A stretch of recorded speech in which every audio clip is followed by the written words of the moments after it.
St. Jose Central School is more than a school. It's a place where ambitions get roots, ideas get wings. Together, we start the journey to success. St. Jose Central School. കുമരനെല്ലൂരിൽ സ്ഫോടക വസ്തുക്കളുമായി വീട് ആക്രമിക്കാൻ ശ്രമിച്ച 4-അംഗ സംഘം വടക്കാഞ്ചേരി പോലീസിന്റെ പിടിയിലായി. വടക്കാഞ്ചേരി കുമരനെല്ലൂരിൽ ഒരു വീട് സ്ഫോടക വസ്തുക്കൾ ഉപയോഗിച്ച് ആക്രമിക്കാൻ ശ്രമിച്ച 4-അംഗ സംഘത്തെ വടക്കാഞ്ചേരി പോലീസ് സാഹസികമായി പിടികൂടി. വിഷ്ണു, ശ്രീജിത്ത്, ശിവശങ്കർ, അലക്സ് പുല്ലൂസ് എന്നിവരാണ് അറസ്റ്റിലായ പ്രതികളെന്ന് പോലീസ് അറിയിച്ചു. വടക്കാഞ്ചേരി പോലീസിന് ലഭിച്ച രഹസ്യ വിവരത്തെ തുടർന്ന് നടത്തിയ വാഹന പരിശോധനയിലാണ് സംഘം പിടിയിലായത്. ഇവരുടെ വാഹനത്തിൽ നിന്ന് സ്ഫോടക വസ്തുക്കൾ, വാളുകൾ, ബേസ്ബോൾ ബാറ്റ് തുടങ്ങിയ മാരകായുധങ്ങൾ പോലീസ് കണ്ടെത്തിയിട്ടുണ്ട്.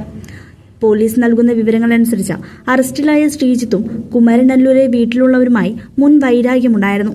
കുറച്ചു ദിവസങ്ങൾക്ക് മുമ്പ് വീട്ടിൽ നിന്ന് ഒരു പെൺകുട്ടിയെ ഫലമായി പിടിച്ചിറക്കാൻ ശ്രമിച്ചതിനെ തുടർന്ന് ശ്രീജിത്തിന്റെ കാറിന്റെ ചില്ല് തകർത്തിരുന്നു.